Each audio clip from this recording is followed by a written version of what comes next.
भाई खाली मतलब दिक्कत ना तो हम 1 घंटा के बाद रिलैक्स मिल जी उतर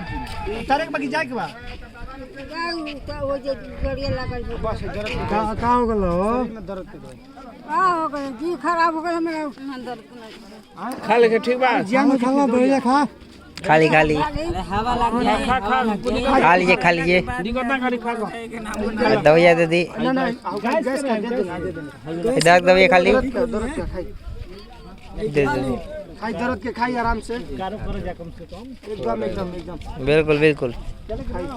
कुछ इनका खिया दे भना बाद में आराम से ये या पकौड़ी खिया दे भाई ना पकौड़ी ना मार जवान बेची जो ये चावल ना बिस्कुट होई ना बिस्कुट दा बैग बिस्कुट नहीं खे खा गंजे सो काट दिलाओ का सब बिस्कुट ये जी पानी से तन 100 रुपए गिरा दी हां बिल्कुल कोनो दिक्कत ना हो आराम से चले के बाद ठीक ठीक